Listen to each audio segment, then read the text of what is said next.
Hello once again. कैसे हो आप लोग? आई होप सब बढ़िया और मज़े में होंगे। Class today we are going to start with current affairs of C S C E T. Myself Krishnakant Modi I going to conduct this subject. इस सब्जेक्ट के बारे में कुछ चीज़ें बता दूं। मैं मेरे बारे में धीरे धीरे जब जब समय आते जाएगा हम बात करेंगे, बट हम जो सब्जेक्ट की बात कर रहे हैं वो करंट अफेयर्स है। करंट अफेयर्स पढ़ाने का मेरा तरीका सिंपल है। पहले हम क्या करेंगे कि जो आपको एक मॉड्यूल है, इंस्टीट्यूट ने एक मॉड्यूल इशू कर रखा है आपको। मेरे पास इस वक्त प्रिंटेड एडिशन है। मैंने लेटेस्ट एडिशन क्या है ये वेबसाइट में जाके परसों ही इसका प्रिंट निकलवा कर बुलवाया था कि इसमें एक्चुअल कुछ अपडेट हुआ है क्या। तो जो एक साल पहले एडिशन चल रहा था फरवरी 2020 में, जो कंपनी जो इंस्टीट्यूट ने इशू किया है, अभी भी वेबसाइट में वही स्टडी मटेरियल अपडेटेड है जिसका मैंने प्रिंट लेके रखा है। तो आप लोगों के पास, आई होप आपके पास में मॉड्यूल आ चुके होंगे सभी के पास में। Everyone have module. तो हमारा तरीका ये रहेगा कि फेज़ वन में हम सबसे पहले मॉड्यूल में क्या क्या कंटेंट दिया हुआ है इसके ऊपर में बात कर लेंगे। Once we are done with this इसके बाद में मेरे एमसीक्यू सेशंस चलते हैं। I don't know whether you have attended that MCQ sessions. मेरे कुछ एमसीक्यू सेशंस मैंने जो लास्ट एग्जामिनेशंस हुए थे उनके लिए भी कंडक्ट करवाए थे। लाइव एमसीक्यू सेशंस होता है जिसमें आप घर बैठ के जवाब देते हैं। घर बैठ के जवाब विथ वोटिंग लाइन्स रहती है जिसके अंदर में लाइव वोटिंग लिंक्स रहती है। आप वोट करते हैं, ऑप्शन ए है, बी है, सी है, इस तरीके से आप एक आपको मैं एक ग्लिम्स दे सकता हूँ। बेटा एक मिनट माइक बंद करना। माइक्स मत चालू करो जब तक मैं बोल रहा हूँ। माइक बंद रहने दो, ठीक है। मैं आपको एक आइडिया दे देता हूँ कि हम किस तरीके से वोटिंग लिंक्स पे काम करते हैं, किस तरीके की वोटिंग लिंक्स होती है जिस पे आप वोट कर सकते हो। मैं एक आइडिया दे रहा हूँ, अभी हम लाइव वोटिंग नहीं करवाने वाला हूँ मैं आपसे, बट कि इस तरीके का वोट जान दो। भी नेट भी नहीं चल रहे है इसके। नेट क्यों नहीं चल रहे है?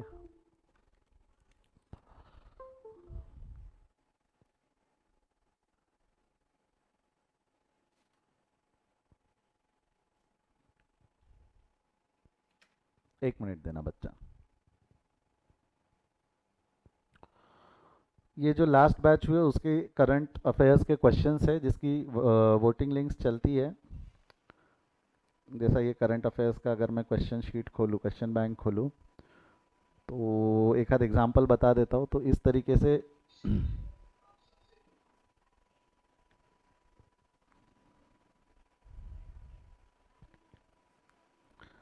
आपके मोबाइल पे दिखेगा, अभी नहीं दिखेगा क्योंकि मैंने इसको लाइव चालू नहीं किया है। आपके मोबाइल में इस तरीके से क्वेश्चंस दिखते हैं, you can vote it out. है ना, ये जो है इस तरीके का क्वेश्चन आपको दिखता है। क्वेश्चन सामने होता है, उसके आंसर्स आपको देने होते हैं और उस तरीके से वोटिंग लिंक दिखते हुए आप आंसर्स ऐसा मैंने क्वेश्चन दिखाया, ये क्वेश्चन दिखता है, आपको टाइम दिया जाता है।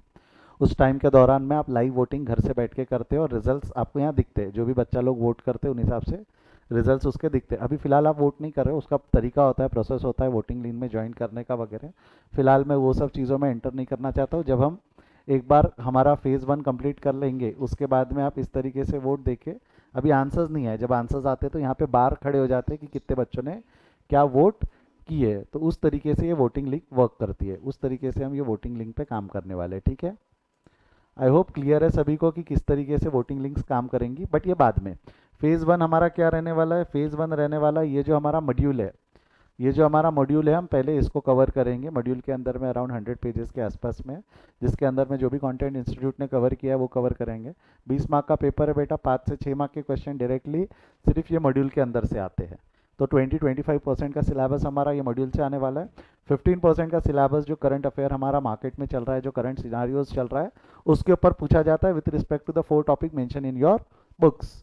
तो उस तरीके से हम लेंगे। तो पहले 5 मार्क की तैयारी कर लेते हैं जिसको 12 से 15 दिन लगेंगे मुझे, और उसके बाद में हम वीकली दो से दो बार क्लास, 2 से 3 बार क्लास रखेंगे जिसमें एग्जिस्टिंग करंट अफेयर्स के बारे में बात करते रहेंगे। आई होप हमारा सिचुएशन किस तरीके से वर्क करेगा ये क्लियर है सभी को। समझाए तो एक बार थम्सअप दे दो। जूम कॉल पे आपको पता है थम्सअप कहाँ देते हैं।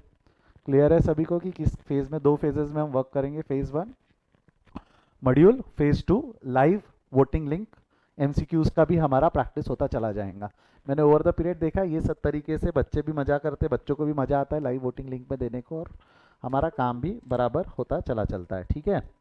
Now let's move further. इसी डिस्कशन को हम आगे बढ़ाते हैं।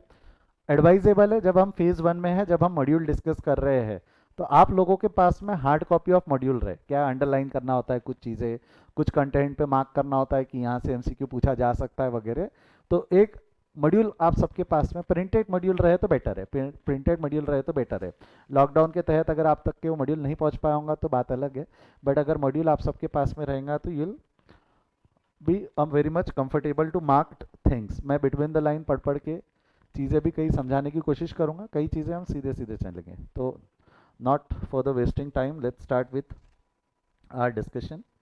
हम हमारे डिस्कशन को शुरू करते हैं। Let's start with this. जैसा कि मैं आपको बता चुका हूँ, हमको करंट अफेयर्स पढ़ना है। When it comes to the syllabus, हमको करंट अफेयर्स सिर्फ नेशन वाइड नहीं पढ़ना है, हमको ग्लोबली पढ़ना है, जिसके अंदर में हमने Indian current affairs as well as international current affairs पढ़ना है, जो 20 मार्क का सिलेबस है।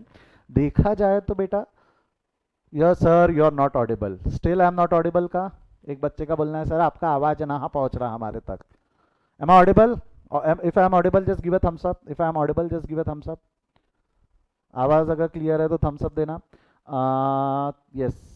तो बेटा अली जी, आपका आपके तरफ में कोई दिक्कत होगा, मिस्टर अली आपके तरफ में शायद कोई दिक्कत होगा। एक बार साइन आउट करके साइन इन करे, साइन आउट करके साइन इन करे। एक बार चैट में कोई लिख दे for Ali sign out and sign in, ऐसा अली के लिए लिख दे कोई चैट में।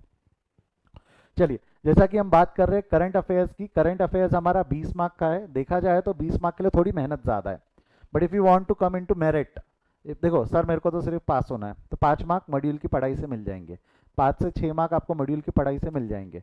बट सर मेरे को अच्छे नंबर स्कोर करना है, मेरे को मेरिट में आना है, तो थोड़ी मेहनत करनी पड़ेगी। हर वीक आपको मैं आपको बोलूँगा न्यूज़ पढ़ो, न्यूज़ चैनल्स देखो। आजकल यूट्यूब में भी good quality of news available होता है, ठीक है। आप लोग ऐप नहीं डाउनलोड करना चाहते, कुछ न्यूज़ चैनल्स को सब्सक्राइब कर लो जो इंटरनेशनल न्यूज़ भी कवर करता है। तो वियॉन करके एक है, आई फॉलो दैट, आप चाहो तो उसको भी फॉलो कर सकते हो, या any other news channel, just follow that, ताकि आप लोगों को अपडेटेड न्यूज़ मिलते रहे नेशनल इंटरनेशनल लेवल का। तो रोज़ जैसा एक वीडियो अपन यूट्यूब पे देख लेते हैं, एक वीडियो अपन और कोई प्लेटफॉर्म पे देख लेते हैं, ऐसा न्यूज़ के 2-3 वीडियोज़ हमने यूट्यूब पे भी देख लिए, तो you'll be in touch with the current affairs, you will be in touch with the current affairs, ठीक है। should we read newspapers sir or just classes and videos would be okay? मेरी कोशिश रहेगी, एक सवाल मुझसे पूछा गया है कि सर हम लोगों ने न्यूज़पेपर भी पढ़ना चाहिए क्या, कि क्लासेस और वीडियोस हमारे लिए सफिशिएंट रहेंगी? देखो फ्रैंकली स्पीकिंग मेरा एक्सपीरियंस ये है कि 80% स्टूडेंट न्यूज़पेपर नहीं पढ़ते, इसीलिए मैं कह रहा हूँ आप लोग न्यूज़पेपर नहीं पढ़ोगे, मुझे भी पता है, आपको भी पता है, इसलिए मैं कह रहा हूँ यूट्यूब पे कुछ न्यूज़ चैनल्स को फॉलो कर लो, सिर्फ सब्सक्राइब कर लो। यूट्यूब अपने आप अपने को, जब भी अपन यूट्यूब पे जाते हो सजेशंस देते रहता है, तो अपडेटेड सजेशंस रेगुलरली आपको वहाँ से मिलते हैं। एक दो आदत बना लो, सुबह सुबह हमारी दिनचर्या चालू होती है तो मोबाइल से ही चालू होती है, उठने से पहले घड़ी बाद में देखते, पहले हम फ़ोन देखते, वो फ़ोन ले लेके हम सुबह बैठ भी जाते हैं, तो वहीं पे एक आध न्यूज़ देखने की आदत डाल लो, तो उससे भी काम चल जाएगा। न्यूज़पेपर अब थोड़ा मेरे हिसाब से हिस्ट्री हो गया है, आपके पास में ऐप्स होते हैं, इन शॉर्ट करके ऐप होता है, आप उस पर भी न्यूज़ पढ़ सकते हो। पढ़ने में मज़ा नहीं आता है तो न्यूज़ सुन लो, यूट्यूब पे वीडियो देख लो, तो हमारा काम बहुत हद तक के उससे भी हो जाएगा। और मेरी कोशिश रहेगी कि ज़्यादा से ज़्यादा हफ्ते हफ्ते भर के एमसीक्यूज़ में कवर करवा के, एक बार हमारा फेज़ 1 कंप्लीट हो जाता है तो हफ्ते हफ्ते के एमसीक्यूज़ कवर लेके उसके, जो बताया ना थोड़ी देर पहले, लाइव एमसीक्यूज डिस्कस कर लूंगा, ताकि आपका सेशन वही क्लासेस के अंदर में कवर हो जाए, ये मेरी कोशिश रहेगी। बट अपने तरफ से भी थोड़े एफर्ट्स डालो। मैं आपको गारंटी देता हूँ कि अगर आपने ये सेशन पूरे तरीके से अटेंड किया from day 1 to last day live MCQ के साथ, तो आपको 15 मार्क्स के आसपास स्कोर करने से कोई नहीं रोक सकता। 12 से 15 की मैं गारंटी ले सकता हूँ, बट एडिशनल 20 में से जो 5-6 मार्क आपको एडिशनल चाहिए, तो उसके लिए थोड़े से एफर्ट्स आपको खुद की तरफ से भी डालते रहने पड़ेंगे। From which date MCQ will be there in the paper? तो बेटा एग्जाम के 3 महीने पहले तक के सारे एमसीक्यूज आपके एग्जाम में आते हैं। एग्जाम से 3 महीने पहले से 4 महीने पहले तक के जो भी आपकी एग्जाम डेट आएंगी, अगर एग्जाम डेट कोविड की सिचुएशन में पोस्टपोन्ड होते जा रही है, तो पोस्टपोनमेंट डेट से 3 महीने पहले के, ऐसा अगर होता है, कभी होगा नहीं, ऑनलाइन एग्जाम्स घर से भी कंडक्ट करवा रहे, तो इंस्टीट्यूट ने अब तक तो पोस्टपोन नहीं की, इन केस अगर कभी होती है तो एग्जाम डेट से 3 महीने पहले तक के प्रीवियस 4 महीने के एमसीक्यूज रहते हैं। ठीक है, क्लियर है सभी को? बढ़ जाओ आगे। चलिए, जैसा कि हम करंट अफेयर्स की बात करते हैं, तो करंट अफेयर्स के अंदर में 4 टॉपिक हमको पढ़ना है: international national affairs, financial affairs, political affairs, legal and other affair. International and national ये तो सेल्फ एक्सप्लेनेटरी है, देश के विदेश के। फाइनेंशियल ये बहुत की रोल प्ले करता है, आरबीआई की गाइडलाइन, सेबी ने क्या इशू किया है, हमारे जीडीपीज वगैरह क्या, ये सब इसके अंदर में आता है। पॉलिटिकल अफेयर्स, करंट मंत्री कौन है हमारे देश के या इंटरनेशनल, प्रेसिडेंट्स कौन है, वो सब चीज़ें इसके अंदर में कवर होती है। लीगल एंड अदर अफेयर्स, जिसके अंदर में कुछ बड़े साइटेशंस, कुछ बड़े केस लॉज अगर पास होते हैं उस पर्टिकुलर पीरियड में, तो उस सब चीज़ों के ऊपर में भी यहाँ पे क्वेश्चंस किए जाते हैं। तो ये 4 टॉपिक है, जस्ट नोटेड डाउन। आपके पास में अगर मॉड्यूल होगा तो मॉड्यूल का page number 1 is this content only, तो आपको उसके अंदर में ये सारे टॉपिक्स आपको मिल जाएंगे। तो लेट्स स्टार्ट, हम एक एक करके चलेंगे, first, second, third, fourth, we are going in a particular sequence. तो let's start with first topic, that is international and national affairs. So when it comes to this chapter, international and national affairs, तो we have to learn this 6 major heads. हमको ये छः topics जो पढ़ने हैं international bodies के बारे में। National bodies different thing, but when it comes to international bodies will have to learn this 6 heads. कौन से है? पहला है IMF। IMF का अगर हम फुल फॉर्म देखें तो दैट इज देखो, फुल फॉर्म पे भी क्वेश्चंस पूछे जा सकते हैं। व्हेन आई से 5 मार्क्स से 6 मार्क्स के क्वेश्चंस आपको मॉड्यूल से पूछे जाएंगे, तो दे विल बी लाइक कि IMF का फुल फॉर्म क्या है, एशियान का फुल फॉर्म क्या है, ब्रिक्स का फुल फॉर्म क्या है, सार्क का फुल फॉर्म, या G20 का फुल फॉर्म, वैसे ग्रुप 20, बिम्स्टेक का फुल फॉर्म क्या है। तो ये फुल फॉर्म के ऊपर में भी क्वेश्चंस आ सकते हैं, तो will have to keep that in mind.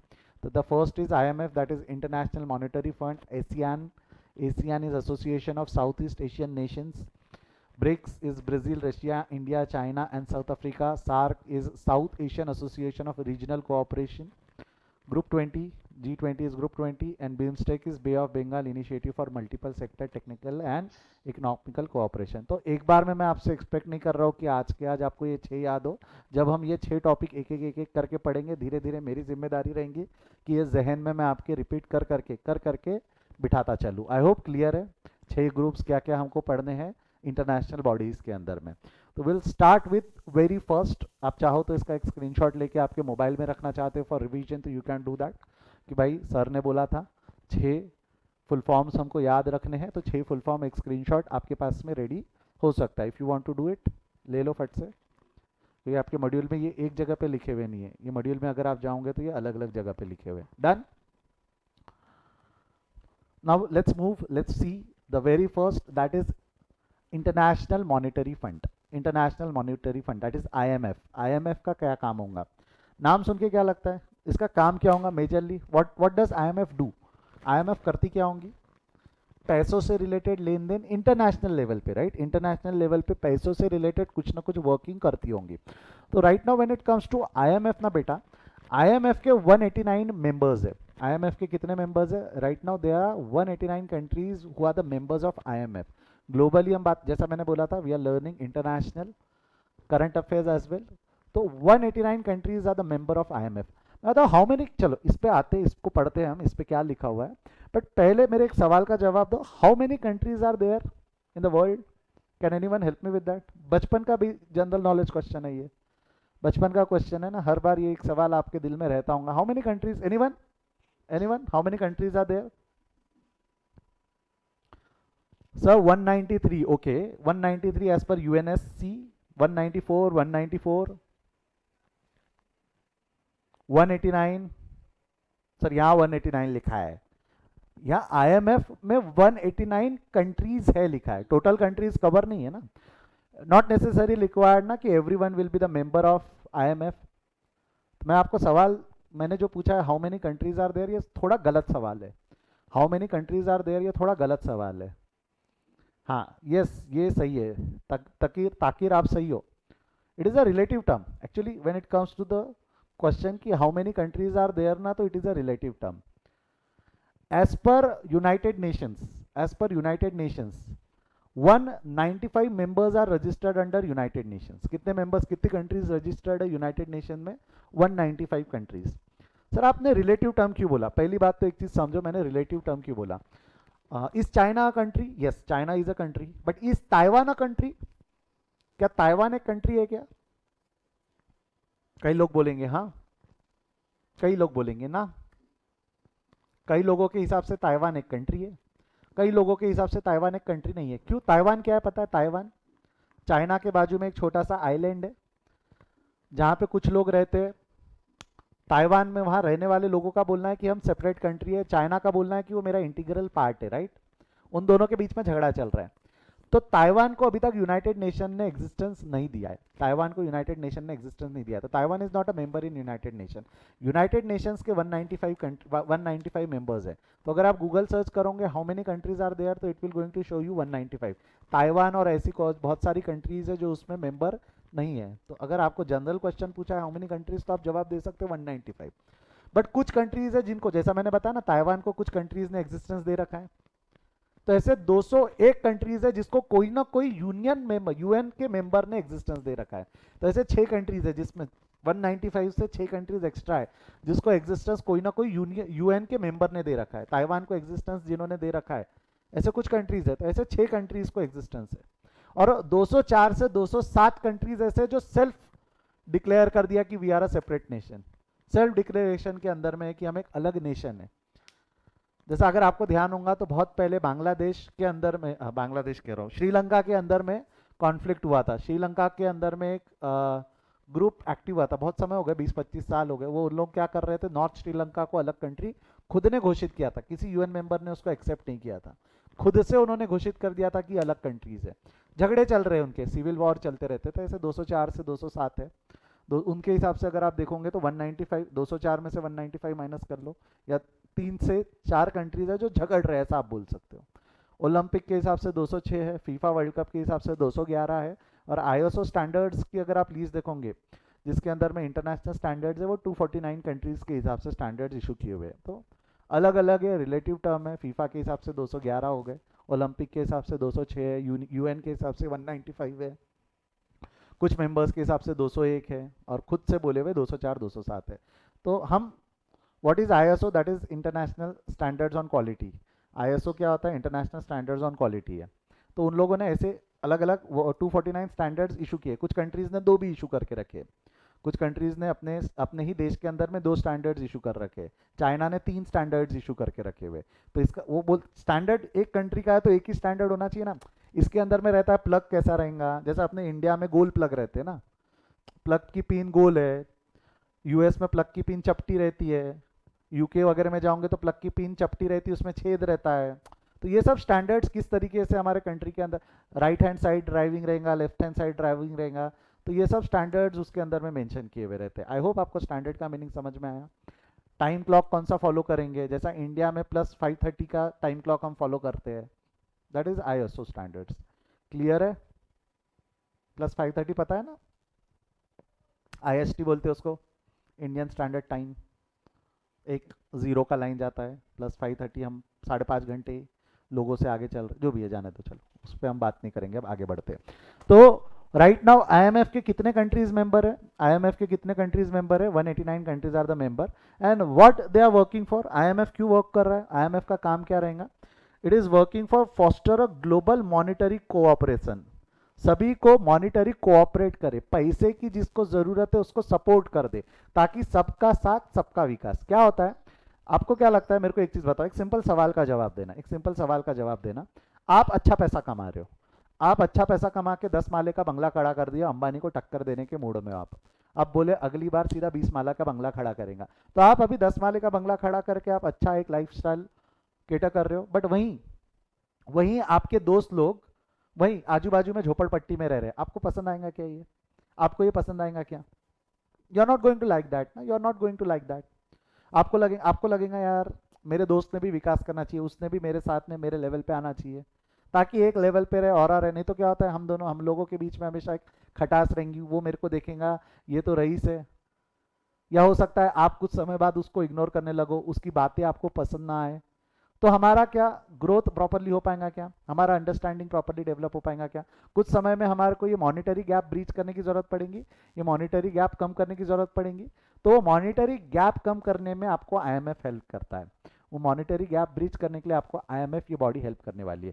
किस तरीके से वो आपको सपोर्ट करेगा, कोऑपरेशन के through, financial secure financial stability, पैसे की जरूरत पड़ेगी तो पैसे दे देगा आपको, इंटरनेशनल ट्रेड्स में आपको हेल्प करेगा, आपकी गारंटी लेगा उस देश के साथ में जिस देश के साथ में आपने कभी ट्रेड नहीं किया, उस देश के साथ में ट्रेड करना चाहते हो तो गारंटी लेता है। एम्प्लॉयमेंट में हेल्प करता है, कुछ कंट्रीज को पॉलिसीज बनाने बोलता है कि they will hire people from your country's. Substantial economical growth में भी आपकी मदद करेगा, पावर्टी ऑफ द वर्ल्ड, ये सब कम करने में वो मदद करेगा, ये सब चीज़ों में वो आपको हेल्प करेगा। तो that is the main purpose of IMF, that is the purpose of IMF. तो आई होप आपको क्लियर है। It was created in 1945 and it is been govern by now 189 countries, जिसके अंदर में हम बात कर चुके हैं। The main purpose is to ensure the stability of international monetary system. सभी लोग पैसा सही तरीके से वापर रहे या नहीं वापर रहे, इस पर वॉच रखेगा। कुछ इलीगल एक्टिविटी के तरफ वो पैसा इन्वेस्ट नहीं किया जा रहा है, इसके ऊपर में भी इसका हल्का सा ध्यान रहेगा। तो ये सारी चीज़ें जो है, गणेश गणेश बेटा कुछ हुआ है? गंगेश, सॉरी गंगेश, कुछ कहना चाहते हो आप? तो आई होप आपको आईएमएफ का वर्किंग समझ में आया कि इसका प्राइमरी पर्पस क्या है, to ensure monetary stability. Monetary stable रहे, सब लोगों के पास पैसा रहे, लोग कोई धोखाधड़ी ना करें। अगर कोई धोखाधड़ी करता है, कोई पैसा टाइम पे नहीं लौटाता है, तो उसको अकाउंट फॉर करने की ये सारी जिम्मेदारी कौन लेता है? आईएमएफ। जब एक कंट्री दूसरे कंट्री को लोन दे रही है या खुद भी लोन दे रहा है, तो ये सब चीज़ों के अंदर में वो ध्यान रखने वाला है। तो कुछ फास्ट फैक्ट्स है आईएमएफ के बारे में, ये सब मॉड्यूल में कवर है, आप चाहोगे तो मॉड्यूल सामने रख के अंडरलाइन कर सकते हो। सबसे पहला, they are 189 members, headquarter Washington DC में है। अब इसमें एक चीज लिखी हुई है, they are 24 directors each representing, क्या दिया हुआ है? They are 24 director each representing a single country और a group of country. Technically 189 members है, हर एक को डायरेक्टर नहीं बनाया उन्होंने, 24 डायरेक्टर्स है जो कोई ना कोई कंट्री को रिप्रेजेंट करते हैं, जिसमें सभी कंट्री का रिप्रेजेंटेटिव है या कंट्रीज को या उनके ग्रुप ऑफ कंट्रीज को रिप्रेजेंट करते हैं। What is group of countries? What is group of countries? European union का नाम सुना है आपने? यू यू यू क्या है? यू यू ऐसा कुछ सुना है क्या आपने? You you is European Union, है ना? These are the members of European Union. अगर आप देख पा रहे हो तो एक ऐसा नेशन है यूरोपियन यूनियन का। तो अगर हम देखेंगे तो कौन कौन मेंबर्स है इसके, यहाँ पे लिस्ट दी हुई है आपके मेंबर्स की, आप चाहो तो आराम से पढ़ लेना, ये लिस्ट कहीं पूछने नहीं वाला आपसे, डोंट वरी। तो these are the members of EU.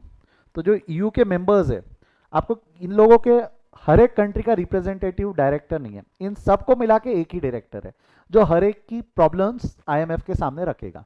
Director क्यों चाहिए? To represent you. तो यहाँ जितने भी कंट्रीज है, स्पेन, फ्रांस, जर्मनी या जो भी पोलैंड, उसके अलावा जितने भी कंट्रीज है, इनके हर एक के अलग अलग डायरेक्टर्स नहीं है, सबको मिला के एक सिंगल डायरेक्टर है, सबको मिला के वहाँ पे एक सिंगल डायरेक्टर है। इसलिए वर्ड क्या वापरा हुआ है वहाँ पे, अगर आप ढंग से देखोगे तो वर्ड क्या वापरा हुआ है? 24 director representing a single country और a group of countries, right? हुआ they are largest borrowers, Argentina, Ukraine, Greece and Egypt. This four are their largest borrower, इन्होंने सबसे ज़्यादा पैसा इनसे ले रखा है। Again this is MCQ gold बेटा, इसके ऊपर एमसीक्यूज पूछे जा सकते हैं। कितने मेंबर्स है? 189 कंट्रीज। हेडक्वार्टर कहाँ है? Washington DC.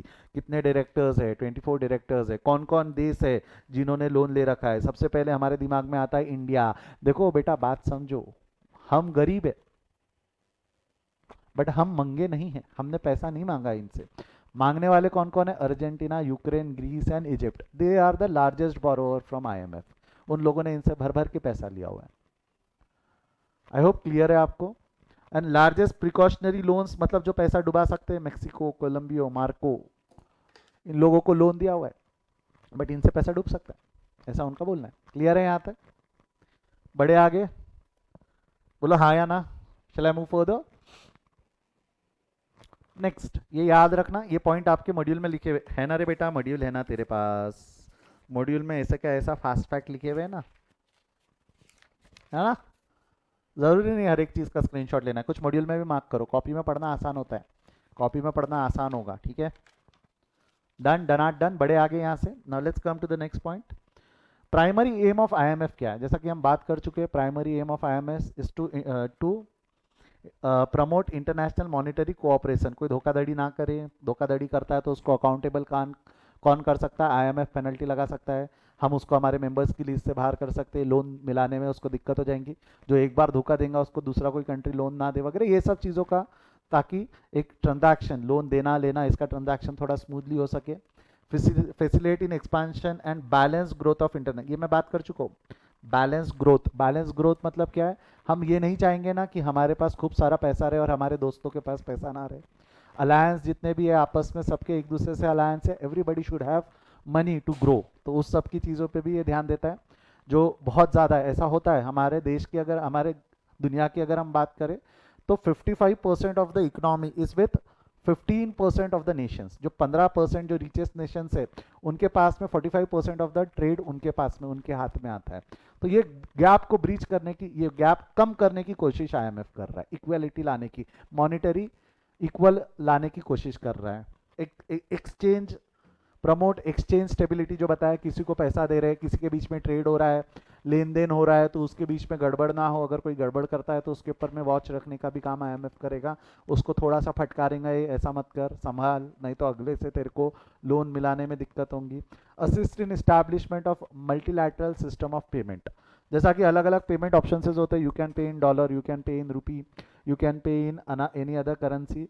इंटरनेशनली आप लोग, जैसा अभी बिटकॉइन का भी बहुत चलन चल रहा है, तो दैट सिस्टम, उसको भी मॉनिटर करने का, उसको मान्यता देने का भी काम आईएमएफ कर सकता है। Make resources available to safeguard the members experiencing balance of payment difficulties.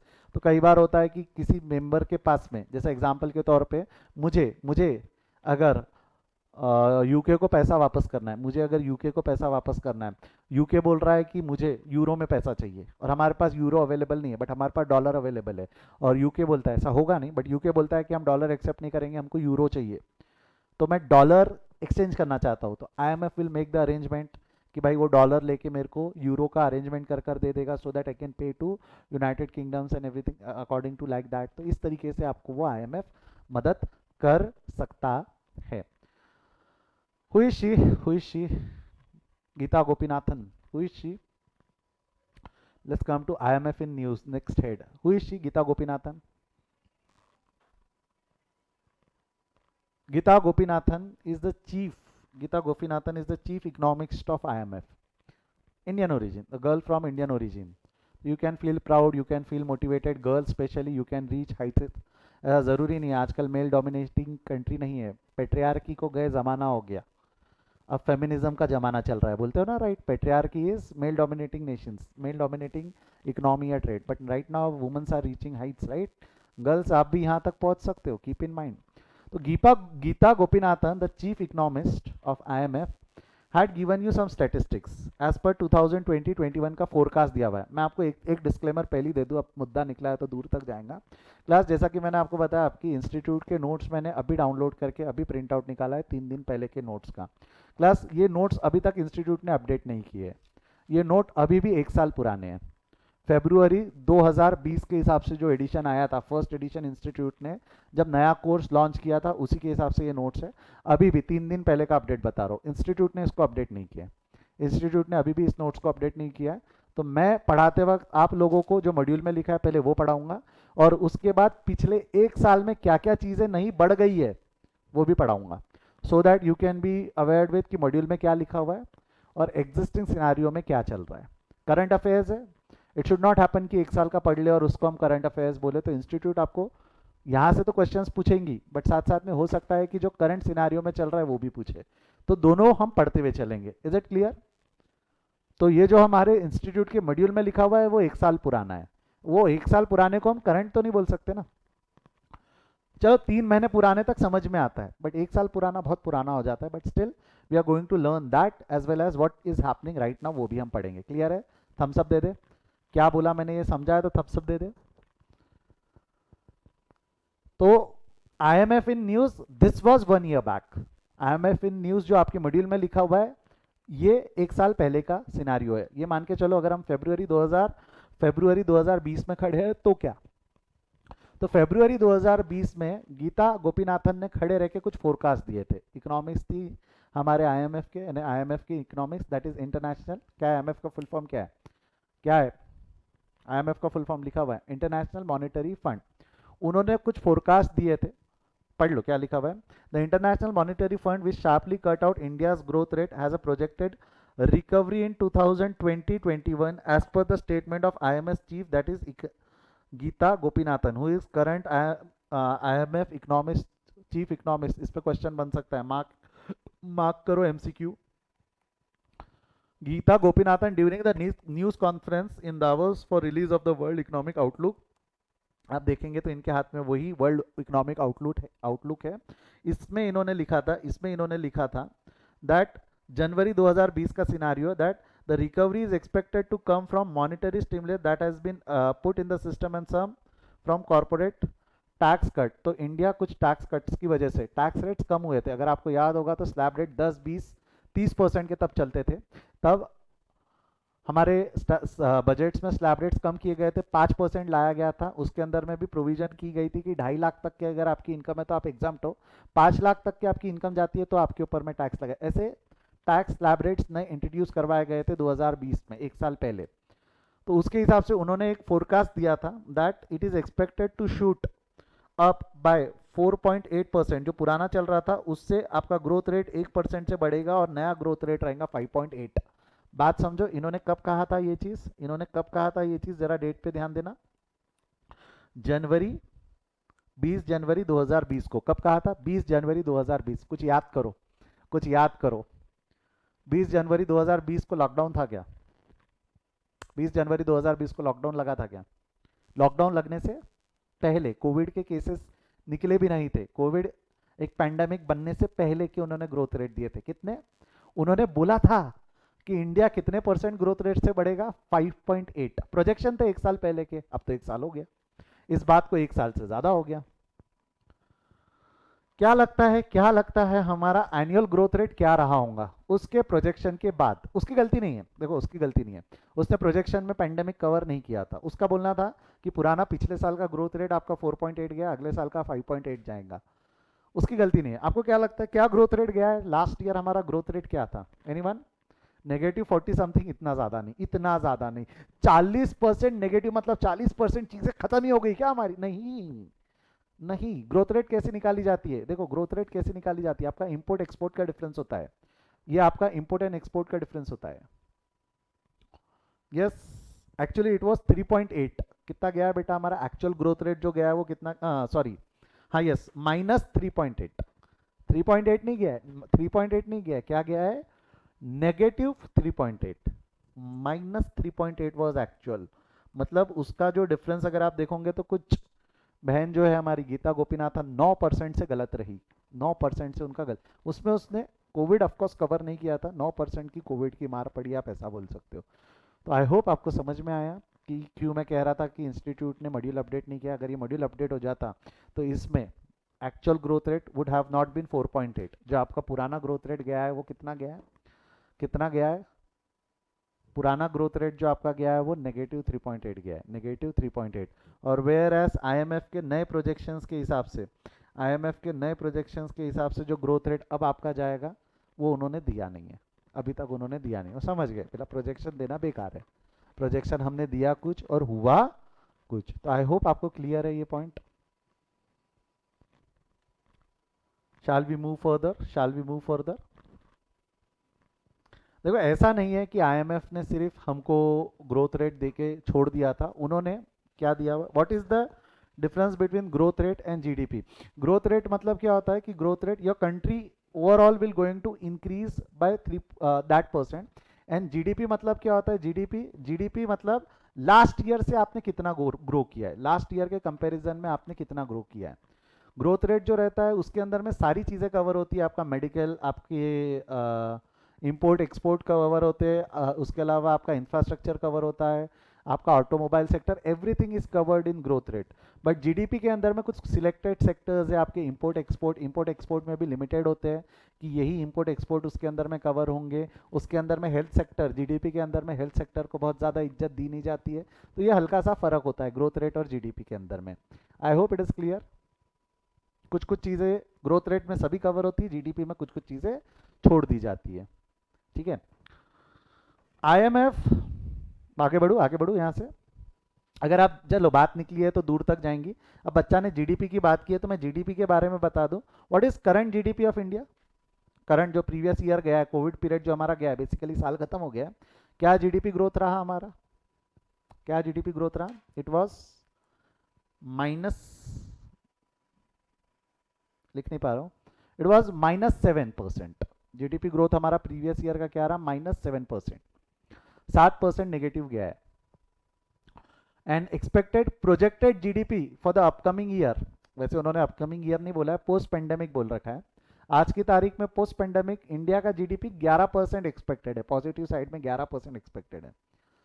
तो जाने दो, उस पर हम बात नहीं करते क्योंकि प्रोजेक्शन सभी के अभी गलत हो रहे हैं, तो प्रोजेक्शन पे क्वेश्चंस पूछेगा मुझे ऐसा चांसेस कम लगते हैं। हाँ, बट एग्जिस्टिंग क्या हो गया और क्या बीत गया उस पर क्वेश्चन पूछ सकता है। -3.8 was the growth rate which has been done, -7 was the GDP जो हमारा प्रीवियस ईयर का गया हुआ है, तो इस पर क्वेश्चन पूछ सकता है। लिख के रखना है तो कहीं लिख के रख दो।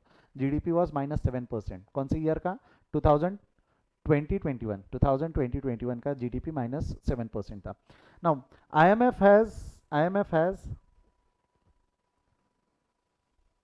IMF downgrade world growth warns of प्रिकॉशनरीज 2020, ये वार्निंग दे रखी थी। आईएमएफ ने ये बोला था कि भाई हाँ हम ग्रोथ रेट के फिगर्स दे रहे हैं but they are some statutory warning, रहता है ना हमारे हिसाब से तो ये है, बट अगर ये हुआ तो हम इसके जवाबदार नहीं है। तो उन्होंने क्या क्या वार्निंग दी रखी है? अगेन दिस वाज इन जनवरी 2020, गया हुआ साल का वार्निंग है। क्या दिया था उन्होंने? एक वार्निंग उन्होंने दे के रखा है, potential trigger, the IMF cautious there might be a potential trigger for the situation to turn negative quickly, including the possibility of US tariff on China or on Europe autos मतलब automobile sectors. तो US was threatening China and Europe कि हम आपके ऊपर में tariff लगा देंगे, और वो टैरिफ लगा देने की वजह से आप लोगों की कारें महंगी हो जाएंगी और आप यूएस में कारें नहीं बेच पाएंगे। Sir in 2020 growth rate was 3.5। बेटा मैंने आईएमएफ की वेबसाइट से जाकर देखा था 3.8 3.5। अब वो फार्मूले में डिफरेंस हो सकता है कि 3.5 था कि 3.8 था, अलग अलग फार्मूले से निकाला होगा। जहां मैंने देखा था वहाँ 3.8 लिखा था। ठीक है, इस पर मैं क्लैरिफिकेशन सेजल लगी तो मैं नेक्स्ट क्लास में दे दूंगा। अभी हम आगे बढ़ते हैं। तो मैं इसकी बात कर रहा हूँ, US was about to put sanctions on China and Europe. ये एक साल पहले की बात बता रहा हूँ, एक साल पहले। अब आपको पता है जब कोई कंट्री आपको थ्रेट करता है तो दोस्त दुश्मन का दुश्मन दोस्त, दुश्मन का दुश्मन दोस्त। तो चाइना और Europe had came together to have a automobile deal.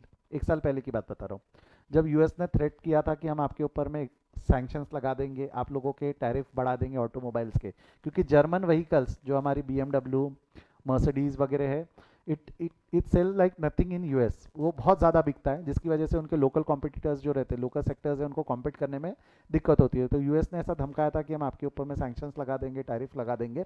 तो China and Europe come into a mutual agreement, was about to come, they have not come but they were about to come in a mutual agreement, जो आपस में बात कर रहे थे कि आपस के कंट्रीज में हम ऑटोमोबाइल सेक्टर्स को थोड़ा सा रिलीफ देंगे, सपोर्ट करेंगे, टैक्सेस कम करेंगे वगैरह, ये सब इन लोगों की बात हो रही थी साल भर। Recently 3 weeks back Europe backed out. China की जो कंडीशंस थी वो यूरोप को पसंद नहीं आई, या यूरोप की जो कंडीशंस थी वो चाइना को पसंद नहीं आई। तो that treaty doesn't go well, वो ट्रीटी नहीं हो पाया, वो ट्रीटी से वो बैक आउट हो गया। Sir sir what is so important about US that is threatened every country to put it with sanctions. Sir हर बार यूएस सैंक्शंस लगा देता है, इससे लोग घबराते क्यों है? देखो बात समझो, कुछ कंट्रीज घबराते, ऐसा नहीं हर कंट्री घबराते। रसिया को आज तक फर्क नहीं पड़ा, रसिया ने आज तक बोला जा गरीब तेरी मैं नहीं सुनूंगा, इसराइल ने आज तक नहीं सुना। जो कंट्री यूएस इकोनॉमी के ऊपर में डिपेंडेंट रहते हैं उन कंट्रीज को फर्क पड़ता है। तो यूरोपियन इकोनॉमी बहुत ज़्यादा यूएस के ऊपर में डिपेंडेंट है, चाइना की भी इकोनॉमी बहुत ज़्यादा यूएस पे डिपेंडेंट है, हमारी भी। अरे एक सिंपल एग्जांपल बताता हूँ, इंटरनेशनल ट्रेड में जो बोला जाता है यूनिलैटर करेंसी कौन सी है? इंटरनेशनल ट्रेड के लिए यूनिलैटरल करेंसी कौन सी है? डॉलर। और कौन सा डॉलर? US dollar. तो इसका मतलब यूएस डॉलर सबसे महंगा है, ऐसा है क्या? उससे महंगे कुवैती दिनार होते हैं। सबसे महंगी करेंसी आपको पता है क्या है? सबसे महंगी करेंसी है कुवैती दिनार। एक कुवैती दिनार जो है, एक कुवैती दिनार 208 रुपीज़ का आता है। $1 70 का आता है, $1 70 का आता है। तो वो सबसे स्ट्रांगेस्ट करेंसी आप ये नहीं बोल सकते, बट उसके ऊपर में सबसे ज़्यादा लोगों का भरोसा है।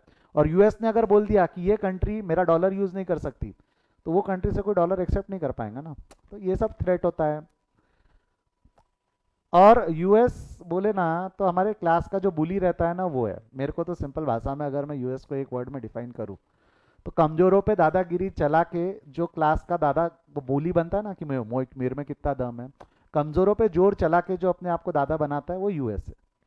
चाइना के सामने थरथरा जाता है, फट जाती है उसकी। आज की तारीख में देखो तो चाइना से ट्रेड वॉर में वो हार रहा है, रशिया ने उसकी कभी सुनी नहीं। Russia is growing like anything, वो कुछ समय बाद शायद यूएस के लिए थ्रेट भी हो जाए। तो ऐसा नहीं है, दादागिरी लगाता है, लोगों को उससे फ़र्क नहीं पड़ता। अगर फ़र्क पड़ते रहता चाइना और यूरोप को तो क्या वो ट्रीटी साइन करते क्या? ये ट्रीटी से बैकआउट करने का कारण ही क्या था कि जब नए इलेक्शंस हुए, नए इलेक्शंस जब हुए, डोनाल्ड ट्रंप की जगह जब जो बाइडन सत्ता में आए, सत्ता है ना, जब जो बाइडन वाइट हाउस में आए, तो उन्होंने वो सैंक्शन जो टैरिफ लगाने की बात थी उससे वो हट गए, क्योंकि डोनाल्ड ट्रंप लगा रहे थे टैरिफ। तो इन लोगों ने यूरोप बैकड आउट कि बोले जान दे, चाइना से रिश्ते बढ़ाने से अच्छा यूएस के साथ रिश्ते सुधार लेते। तो that could not happen, that could not happen. But ठीक है, मैं आगे बढ़ रहा हूँ। As well as no deal Brexit. ये ब्रिक एग्जिट क्या है? ब्रिक एग्जिट, ब्रिक एग्जिट क्या है? ब्रिक एग्जिट, इसके बारे में मैं समझा देता हूँ कुछ चीज़ें। जैसा कि हमने थोड़ी देर पहले बात किया था European nation, European European Nations, इसके अंदर में अगर आप देखेंगे तो इसके अंदर में कौन से कंट्रीज़ है, ये जितने भी यूरोप के कंट्रीज़ है, यूनाइटेड किंगडम भी यूरोप में ही आता है। यूनाइटेड किंगडम देखो यहाँ दिखेगा आपको, यूनाइटेड किंगडम दिख रहा है क्या? ये सबसे आखिर में लिख रखा है मैंने। United Kingdom was also the member of this brick Nations, ये भी एक मेंबर था ब्रिक नेशन का। बट इट एग्जिट्स, वो दोनों अलग हो गए। यूनाइटेड नेशन यूरोपियन नेशन से अलग हो गया, यूनाइटेड नेशन यूरोपियन नेशन से अलग हो गया, तो उसको ब्रिटिश एग्जिट बोलते, राइट? ब्रिक एग्जिट नाम दे दिया उसको। ये दोनों अलग अलग हो गए। क्यों ऐसा हुआ? उसका कारण सिंपल है बेटा, जब आप ग्रुप में सबसे स्ट्रांग हो, अगर आप क्लास में सबसे पढ़े लिखे हो, सबसे स्ट्रांग हो, तो आपको नहीं लगता, वो एक कहावत है कि if you are the cleverest in the group that means you are in the wrong group. तो उसने ही सोचा, ब्रिटिश ने, इंग्लैंड ने सोचा कि सबसे अच्छे हमें, सबसे बेहतर ट्रेड हमारे है सबसे, और इसका फ़ायदा बाकियों को मिल रहा था, बट बाकियों की वजह से उसको फ़ायदा नहीं मिल रहा था। तो ही डिसाइडेड टू एग्जिट, क्योंकि इन्होंने आपस में कुछ ऐसी ट्रीटीज साइन कर रखे हैं कि पहले आप खुद के साथ ट्रेड करोगे और बाद में आप बाहर वालों के साथ ट्रेड करोगे। तो United Kingdom was lacking behind, उसका growth as compared to other countries, US, India, China, या हम बात करें जापान, तो इससे थोड़ा स्लो हो रहा था। तो it exit from that European Union. Then और क्या है, आईएमएफ ने और क्या वार्न किया था? That global trade tension might be continued, ये टेंशन बढ़ सकता है, यो यूएस चाइना ट्रेड वॉर की वजह से कुछ दिक्कतें आ सकती, तो you have to be more cautious while dealing in trade conflict है, under cutting the investment, and ये ट्रेड कॉन्फ्लिक्ट चल ही रहा था, झगड़ रहे थे जैसा मैंने बताया। दो नेशन आज भी ट्रेड वॉर के बीच में कि कौन सुपीरियर है। कौन से दो Nations? China and British, right? और क्या क्या है?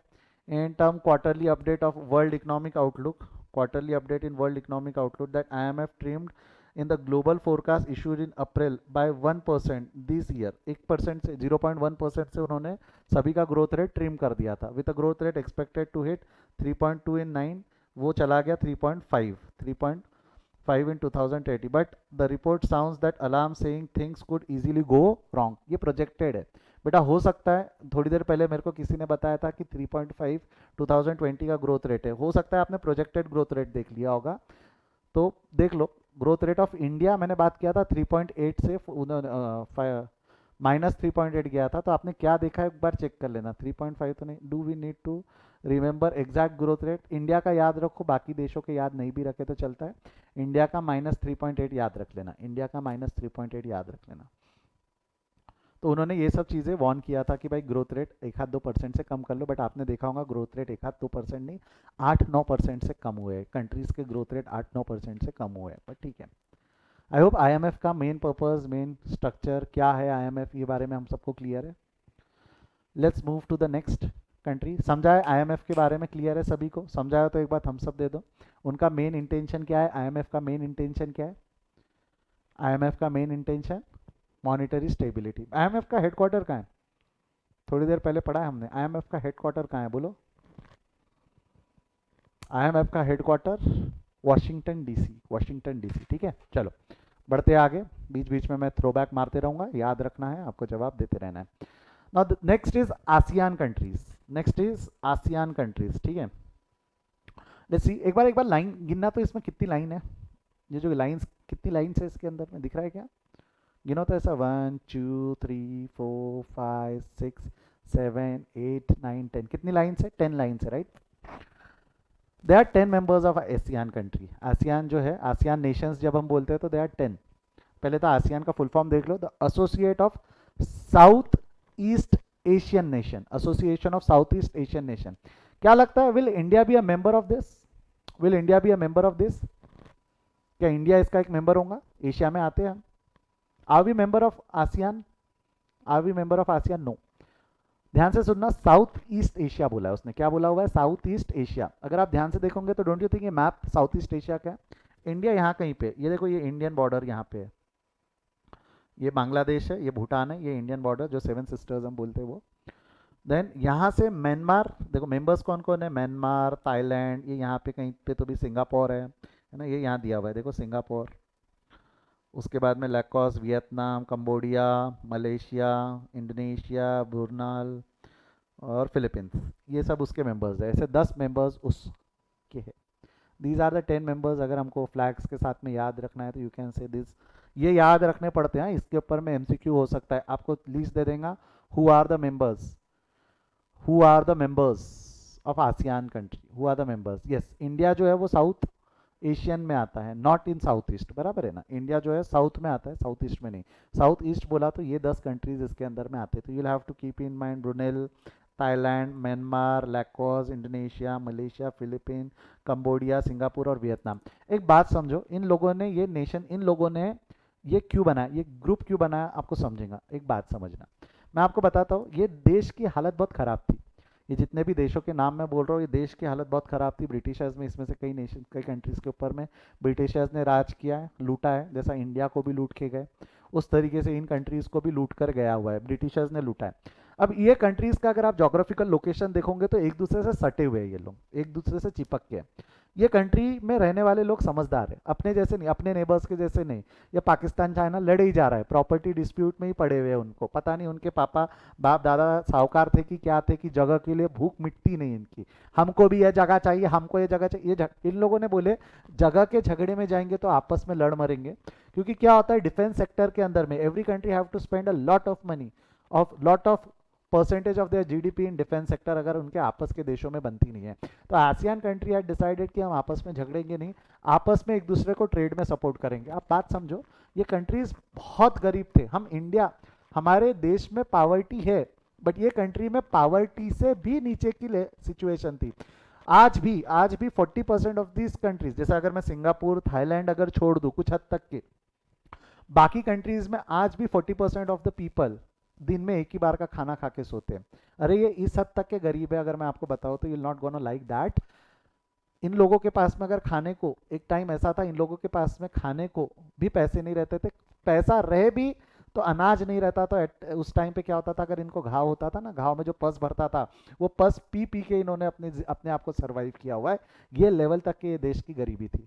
बट आज की तारीख में जब से इन्होंने आसियान नेशन बनाया है, एक दूसरे को सपोर्ट कर करके ये लोगों ने अच्छे तरीके से उभरे।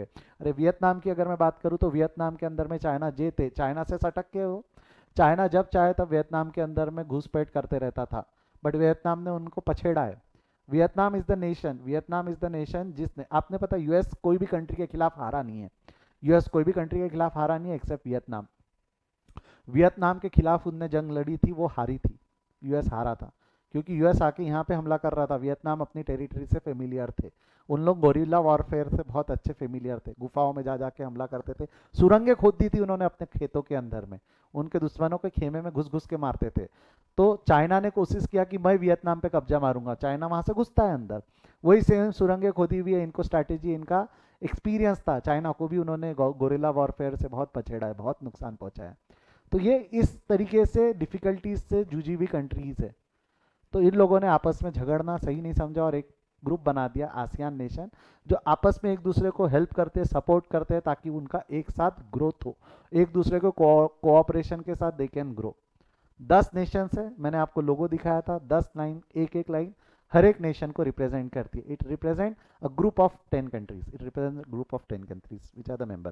तो it was established in 8 August 1967। Again MCQ, it can be asked, कहाँ पे, बैंकॉक, थाईलैंड के अंदर में इसको इस्टेब्लिश किया गया था। जिसके अंदर में इस्टेब्लिशिंग फाउंडिंग मेंबर्स कौन कौन थे, फाउंडिंग मेंबर्स याद नहीं भी रहे कोई दिक्कत नहीं है, बट इस बार फाउंडिंग मेंबर्स कौन कौन थे, Indonesia, Malaysia, Philippines, Singapore and Thailand, 5 countries ने मिलकर इसको फाउंड किया था। बाद में धीरे धीरे आज बढ़ते बढ़ते इनके आपस के 10 मेंबर्स इन्होंने धीरे धीरे जोड़ लिए, धीरे धीरे इन्होंने मेंबर्स जोड़ लिए, ठीक है। The current members of the group indicate that, ये सब जो है मैंने 10 कंट्रीज के आपके नाम आपको ऑलरेडी बता चुके हैं। These are the members. ये लोग कब कब ज्वाइन हुए, इनकी डेट्स आप लोगों को दी हुई है। कौन सा मेंबर कब ज्वाइन हुआ है ये डेट उतनी ज़्यादा इंपॉर्टेंट नहीं है, आपके लिए ज़्यादा इंपॉर्टेंट कौन सी है कि भाई ग्रुप कब बना था 1967 में। I hope this is clear. What are the aim and the purpose of this group? What are the aim and the purpose of this group is to accelerate the economic growth and social progress and cultural development. क्या बात कर रहा है वो? social progress, cultural development सभी का, सबका साथ सबका विकास। अगला क्या है? To promote regional peace and stability. आपस में लड़ेंगे झगड़ेंगे नहीं, नहीं तो ले हमारे चंदू मंदू आपस में लड़ रहे झगड़ रहे, ऐसा काम नहीं होना चाहिए। हमने आपस में लड़ना झगड़ना नहीं है, इसके बारे में हमने ध्यान रखा है, इन कंट्रीज ने आपस में ध्यान रखा है। अगला, promote active collaboration and mutual assistance. किसी को कोई दिक्कत कोई परेशानी आती है तो दूसरे देश उसके साथ में कोऑपरेट करते हैं, ताकि economic social and cultural technical scientific and academic field administrative fields में इन लोगों का ग्रोथ हो सके। और क्या है? To form trading and research facility. Trading and research facility करे, एक जन रिसर्च करे उसका फ़ायदा सभी को मिले। पैसा हर कोई लगाएगा, बट रिसर्च डेवलपमेंट क्या होता है, अगर 10 कंट्री अलग अलग रिसर्च एंड डेवलपमेंट करेंगी तो उनको अलग अलग पैसा लगेगा, बट 10 मिला के अपना अपना पैसा एक ही रिसर्च एंड डेवलपमेंट में लगाए तो फंड्स अवेलेबल रहता है। टैलेंट हर जगह से हम ला सकते हैं, जिसको वो बेहतर तरीके से इक्विप करके research and development fast track करके हम कंप्लीट कर सकते हैं, ठीक है। अगला क्या है? Collaborate in effective agriculture utilise. देख, एग्रीकल्चरल सेक्टर, इंडस्ट्रियल सेक्टर या ट्रेड एक्सपांड करना है तो आप देखो, आपको एक चीज़ बताता हूँ। आपने एक सुना होगा मलक्का, मलक्का ट्रेड रूट यहाँ से जाता है। आपको पता है क्या मलक्का ट्रेड रूट क्या है? ये जो है ना, ये जो है, ये जो एक बीच में गैप दिख रही होंगी आपको, ये दिख रही है क्या? ये बीच में एक सी रूट दिख रहा होगा, इसको मलक्का ट्रेड रूट बोलते हैं। इसको क्या बोलते हैं? Malacca trade route. इस गैप के बीच में से, इस गैप के बीच में से ट्रेड किया जा सकता है। चाइना का जो ट्रेड है 80% ट्रेड जो है ना चाइना का, वो इस रूट से होता है। अदरवाइज चाइना को क्या करना पड़ेगा, अगर यहाँ से अगर उसका ट्रेड रूट बंद कर देना तो चाइना को ये ऐसा यहाँ से घूम के जाना पड़ेगा, बट यहाँ से जा नहीं सकता, यहाँ से खतरा है। उसको ऐसा घूम के ऑस्ट्रेलिया के पास से, यानी पूरा फिलीपींस को बाईपास करते हुए जाना पड़ेगा, चाइना अगर जाना चाहता है तो। ये मलक्का ट्रेड से वर्ल्ड का 80% ट्रेड होता है, चाइना का भी, वर्ल्ड का 60% ट्रेड वहाँ से होता है और चाइना का 80% ट्रेड यहाँ से होता है। तो इसका जो पैसा है, इसका जो पैसा है, ये जो कंट्रीज़ है यहाँ के, ये पैसा उसका ट्रेड चार्ज करती है, क्योंकि ये उनके सी रूट से जा रहे हैं आप। फिलीपींस और इंडोनेशिया, जो इंडोनेशिया रादर, उसका पैसा चार्ज करती है, तो इंडोनेशिया सपोर्ट करता है बाकी नेशंस को कि अगर वो पैसा चार्ज कर रहा है तो वही है ना, यहाँ पे हमने वही लिखा है, सबका साथ सबका विकास। ट्रेडिंग एंड रिसर्च फैसिलिटीज़ में हेल्प करेगा, एक्सपांशन ऑफ ट्रेड और उस सब में भी मदद करता है। Promote south east Asian studies, इनके कल्चर को प्रमोट करते हैं। यहाँ पे जो भी रिसर्च डेवलपमेंट हो रही है या स्टडीज़, इसकी लोकल प्रैक्टिसेस को वो इंटरनेशनल लेवल पर रिप्रेजेंट करते हैं। Maintain close and beneficial cooperation, आपस में एक दूसरे को मारते नहीं बैठ रहे, हम आपस में एक दूसरे का कोऑर्डिनेट म्यूचुअल बेनिफिट में जो भी ट्रेड, जो भी एक ट्रीटी सबके लिए बेटर रहेंगी, वो सब मिलके साइन करते हैं लोग। आई होप क्लियर है। देखो, एक कोई कंट्री, अगर एक इंडिविजुअल छोटा देश किसी देश के साथ नेगोशिएट करे और वहीं ग्रुप 10 कंट्री का ग्रुप किसी देश के साथ नेगोशिएट करे, फर्क तो पड़ता है। तो that is what they are helping each other out. 2019 again module में लिखा हुआ है, इसलिए मैंने इसको कवर किया हुआ है। 2019 में आसियान समिट हुआ था, जिनका इंटेंशन, जिनका प्रमोशन लोगों क्या था? Advancing partnership for sustainability. ये हर साल का उनका एक थीम रहता है। तो it was advancing partnership for sustainability. ये हुआ था समिट हमारा 35th समिट कब एसोसिएट इन्होंने लिया था? 1 नवंबर, यानी 1/4/2019 से लेके, यानी 1 नवंबर से लेके नवंबर 2019 में ये समिट हुआ था। Who was the host country? Thailand was the host country, जिसके अंदर में, तो ये पूछा जा सकता है। वैसे अब मैं बता दूं तो उसके बाद 2 समिट और हो चुके हैं, उसके बाद 2 समिट और हो चुके हैं। तो 35th समिट बुक में लिखा है, इसलिए मैंने पढ़ा दिया। इस पर क्वेश्चन बन सकता है कौन से साल में और कौन सी तारीख को किया गया था। तो 1 नवंबर से लेकर 2019, जब सारे कंट्रीज़ मिलते हैं, बायलैटरल अग्रीमेंट्स होता है, एक दूसरे से बातचीत करते हैं, सबके साथ के लिए कैसा हम आगे बढ़ सकते हैं, उस सब पे चर्चा की गई। जिसके अंदर में अगर आप देखोगे तो this is the official photo which is been released by ASEAN nation. 3 नवंबर 2019 जो थाईलैंड में हुआ था, वहाँ पे सभी लोग हैं। अब बेटा जैसी मैंने आपको बताया, उसके बाद 2 समिट और हो चुके हैं। एक 36th सबमिट हमारा हुआ है, बट थैंक्स टू चाइना। कुछ दोनों फोटो में फ़र्क समझ में आ रहा है क्या? इसमें और इसमें ये 36 सबमिट है, क्या फ़र्क है दोनों में? क्या है? Everybody was present. देख लो, गिन लो कितने लोग हैं इसमें, गिनो तो कितने लोग हैं। 10 लोग हैं ना, 10 लोग। And 36 submit, 36 submit physically present थे सब लोग। 36 सबमिट में क्या फिजिकली प्रेजेंट है क्या सब लोग?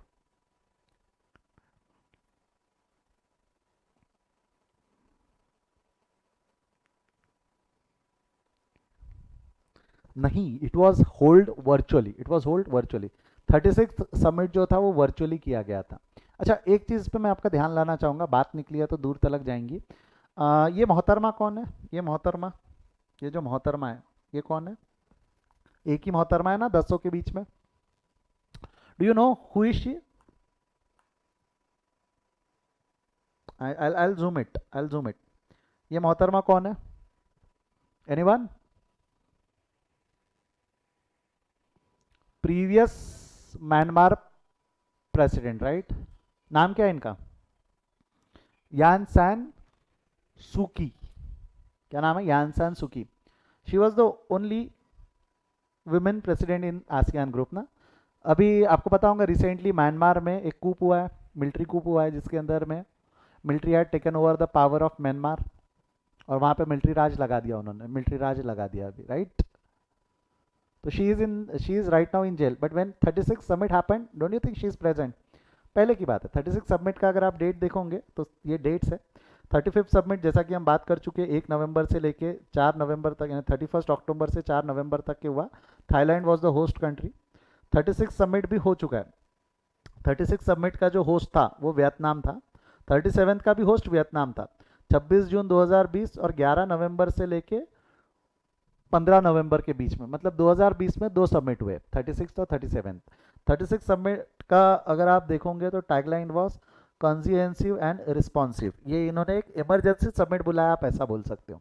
पैंडमिक सिचुएशन को कैसे ओवरकम कर सकती है 10 नेशंस मिलके, उसके ऊपर में उन्होंने एक सबमिट बुलाया था। बट येस, इनका सबमिट मेजरली अक्टूबर नवंबर में होता है। और 30th सबमिट ये प्रपोज्ड है, ये प्रपोज्ड है, ये अभी तक हुआ नहीं है। This is proposed. 2021 में अक्टूबर 26 से 28 Brunel will be the hosting country, Brunel will be the hosting country. I hope 35 से लेकर 38 तक क्लियर है। 37 सबमिट तक हो चुका है, 38 सबमिट तक हो चुका है। Who are the members? ये 10 के 10 मेंबर्स 35 में भी थे, 36 सबमिट के अंदर में भी प्रेजेंट थे। अब बेटा जब फोटो खिंचाने की बारी आई तो हमारे देश में कौन है जो फोटो खिंचाने के लिए सबसे आगे आगे भागते हैं? हमारे देश में कौन है जो फोटो खिंचाने के लिए आगे आगे भागते हैं? कौन है वो? कौन है वो? Mister Narendra Modi, prime minister. दिख रहे क्या कहीं यहाँ पे? वही 10 लोगों के बीच में किसी एक मेंबर की उपस्थिति ज्यादा दिख रही होंगी अब आपको। कौन है वो? मिस्टर नरेंद्र मोदी। यस, पहुंच गए वो भी। 35 सबमिट में तो जा सकते थे, वही सेम थीम के अंदर में फोटो है। 36 में नहीं, 36 में virtually he was present, virtually he was present. But actually it is not ASEAN summit, it is 16th ASEAN India summit. हमने आसियान देश को मिला के एक ग्रुप और बना लिया, हमने आसियान देश को मिला के एक ग्रुप बना लिया। आसियान क्या था? साउथ ईस्ट नेशंस थे। इंडिया वॉज इन साउथ, तो इंडिया बोले हम भी आपकी मदद करेंगे, हम भी तो आपसे सटक के, हमारा भी तो जोग्राफिकल लोकेशन अगर आप देखोगे साहब, हमारा जोग्राफिकल लोकेशन अगर आप देखोगे तो हम तो म्यांमार से चिपक के हैं, हम भी तो आपको मदद कर सकते हैं, हम भी तो आपको मदद कर सकते हैं। तो आसियान कंट्रीज के साथ मिलके इंडिया ने एक और ग्रुप या एक सब ग्रुप बना लिया, जिसको हम नाम दे दिया आसियान, जिसमें 10 कंट्रीज रहेंगे और इंडिया। तो ये 11 कंट्रीज का ग्रुप हो गया, 11 कंट्रीज का ग्रुप हो गया, जिसके अंदर में हम इंडिया किस तरीके से आसियान नेशंस को सपोर्ट कर सकता है और आसियान किस तरीके से इंडिया को सपोर्ट कर सकता है उसके बारे में हम बात करते हैं। तो 2019 में prime minister had address the ASEAN nation with strong surface marine airline, ये डिफेंसेस के बारे में बात किया था कि भाई चाइना बहुत मस्ती कर रहे हैं, हम लोगों ने क्लोज पार्टनरशिप लेनी चाहिए, जिसके तहत इंडिया ने रिसेंटली फिलीपीन को ब्रह्मोस मिसाइल का भी एक लॉट सप्लाई किया था, जो 2019 में प्रॉमिस किया था, 2020 में उन्होंने डिलीवर भी किया है।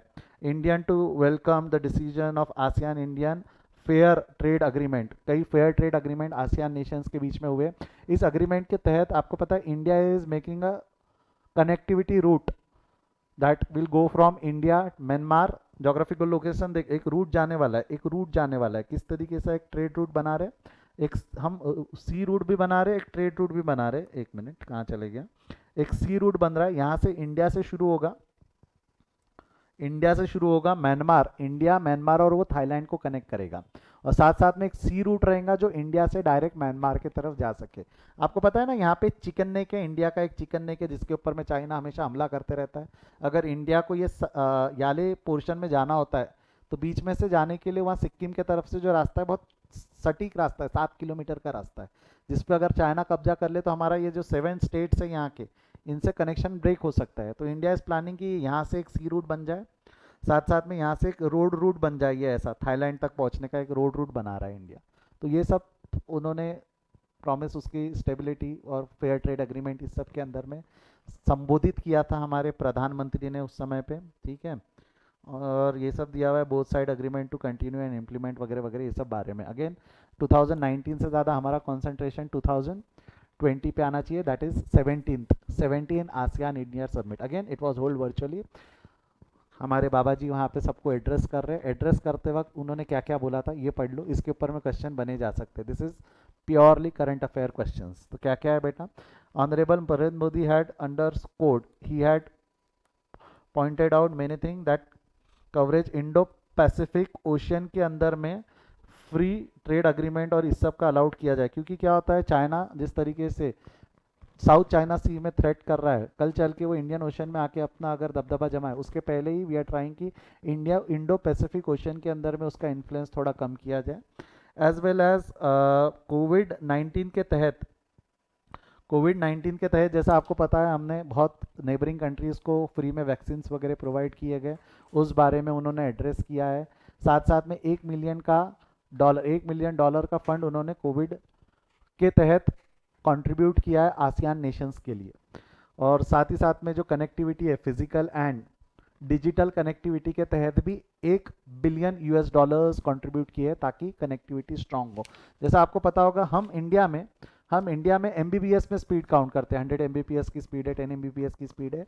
सिंगापुर में ये स्पीड जीबीपीएस रहती है, 1 जीबी कितना स्पीड, 2 जीबी 3 जीबी स्पीड रहती है, हमारी 100 एमबीपीएस है, उनकी जीबीज है, दैट इज 1024 एमबीपीएस का स्पीड है। इतना डिफरेंस है उनका इंटरनेट कनेक्टिविटी को लेके। तो वो सब टेक्नोलॉजी को हम इंडिया में इंट्रोड्यूस करवाना चाहते हैं, एशियन कंट्रीज़ का, सिंगापुर जैसे कंट्रीज़ का सपोर्ट लेके वो करना चाहते हैं, उस पर एड्रेस किया। ट्रेड एग्रीमेंट्स के बारे में बातचीत की है, इकोनॉमिक, जब हमारा कोविड का सिचुएशन खत्म होगा तो हमारे अच्छे टाइज होने चाहिए। जो ट्रेड रूट बन रहा है मैंने बताया था म्यांमार, थाईलैंड, आज थाईलैंड तक का प्रपोजल है, कल अगर बाकी नेशंस भी परमिट करते तो हम वहाँ तक भी अपना ट्रेड रूट बनाएंगे वगैरह, ये सब चीज़ों के बारे में बात किया है। साथ ही साथ में प्रमोटिंग द पीस, चाइना सबके खिलाफ बात कर रहा है, हम पीस की बात कर रहे हैं। The distinction also covers the regional and international issue common interest concerning the South China Sea. ये जितने भी आसियान कंट्रीज़ है वो साउथ चाइना सी के कॉन्फ्लिक्ट की वजह से हमेशा परेशान है। फिलीपीन का तो जेम तेम झगड़ा होते रहता है, चाइना इंडोनेशिया के साथ जानबूझ के चाइना इंडोनेशिया के साथ मस्ती नहीं करता, बट फिलीपीन के साथ करता है। क्यों इंडोनेशिया के साथ मस्ती पिन करेगा तो मक्का यहाँ से ट्रेड रूट उसका बंद हो सकता है, बट फिलीपीन अगर आप देखोगे तो फिलीपीन यहाँ पे है, तो चाइना फिलीपीन को बार बार परेशान करता है, बट इंडोनेशिया के साथ में वो ज़्यादा मस्ती नहीं करेगा क्योंकि उसको जाना यहीं से, तो वही है। तो इंडोनेशिया का सपोर्ट में सब चाइना को काउंटर करने की कोशिश कर ही रहे हैं। Both side noted the important of promoting rule based order. Rule based है ना, सबके लिए एक जैसे रूल होने चाहिए, उसके तहत हमने वर्क करना चाहिए। साथ ही साथ में safety and security in South China Sea ensuring the freedom of navigation. Philippines को अगेन फिशिंग करने के लिए भी वो बहुत परेशान करता है, वहाँ पे अभी आपने न्यूज़ में भी पढ़ा होगा कि वो बहुत दिक्कतें दिया है। तो ये था हमारा इंडियन आसियान समिट 2020 के बारे में। नेक्स्ट एक लास्ट टॉपिक है हमारा आज का, इसके बाद will stop, that is Asian youth video contest. ये आसियान कंट्रीज है, इन्होंने एक 5th आसियान वीडियो कॉन्टेस्ट लिया था, but again this was in 2019, जिसके अंदर में थीम था रिन्यूएबल एनर्जी सोर्सेस कि उसके ऊपर में लोगों को बोला था कि आप वीडियोस बना बना के प्रमोट करो। तो उसके अंदर में ये वीडियोस प्रमोट करने का इंटेंशन क्या था कि वो आपस में यूथ के बीच में आसियान के फ़ायदे, आसियान का कंट्रीज़ के आपस के कंट्रीज़ के अंदर में क्या क्या चल रहा है इसका अवेयरनेस क्रिएट कर सके, क्योंकि आज के यूथ जो है वो कल चल के वो लोग क्या बनने वाले, कल चल के वो लोग ही उस कंट्री को चलाने वाले। तो उस सब चीज़ों के अंदर में उस चीज़ों के अंदर में उन लोग चाहते हैं कि यूथ भी इस सब के अंदर में इन्वॉल्व हो। तो यही है एक समिट जिसके अंदर में 5th आसियान था, ये जुलाई 2019 के अंदर में किया गया था। तो इसके अंदर में वीडियोस वगैरह सबमिट किए गए थे, जिसके अंदर में फर्स्ट विनर, ये इस पे क्वेश्चन पूछेगा, इसके चांसेस कम है, बट उस वक्त का फर्स्ट विनर थे ये महाशय जो आपके सबके बुक में लिखा हुआ है, कालिंदा bring back the ASEAN bright future by एलिया फार्मा, ये इंडोनेशिया के थे। सेकंड विनर थे दानिया सी, ये सिंगापुर के थे। थर्ड विनर जो थे वो एनचॉक द्यांग, ये लाओ पीडीआर के थे। तो ये आपके मॉड्यूल में भी लिखा हुआ है, first winner, second winner, third winner. They were awarded the award by deputy secretary of लियातो यूनियंस मिको ऑल्सो द चेयरपर्सन। एंड ये इस पे सवाल पूछे, इसके चांसेस कम है, बट आपको पता होना कि ये 3 विनर है, या इस तरीके का कॉन्टेस्ट आसियान करता है। They have also announce six ASEAN youth contest, but अभी तक ये होल्ड नहीं किया गया, जिसका थीम है आसियान वुमेन इन स्पोर्ट्स। जैसा कि आप देख सकते हैं विमेंस को वुमेनाइज, वो क्या फेमिनिज्म का ज़माना चल रहा है, तो दे आर सपोर्टिंग विमेन और उनके बारे में अवेयरनेस क्रिएट करने की ये कोशिश कर रहे हैं। तो people are submitting their videos, जो आसियान नेशन से वो वीडियोस सबमिट कर रहे हैं। उसके रिजल्ट शायद बहुत जल्द आ जाए, आपके एग्जाम तक आ जाए, तो हो सकता है इसके ऊपर क्वेश्चन बन सकता है। तो अभी आज मैं एक बार क्विक रिकैप करता हूँ, फिर कंक्लूड कर देते हैं। हमने क्या क्या पढ़ा, इंटरनेशनल बॉडीज़ के बारे में हमको पढ़ना है। छः बॉडीज़ है, जिसमें से 2 आज हमने पढ़ी, एक आईएमएफ, एक ASEAN. IMF is international monetary fund, ASEAN is associated of south east Asian Nations.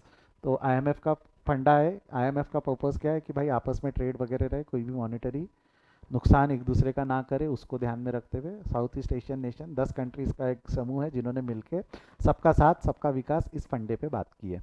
I hope आज का सेशन आप सभी को क्लियर है। आज जो हमने देखा इसमें किसी को कोई दिक्कत नहीं है।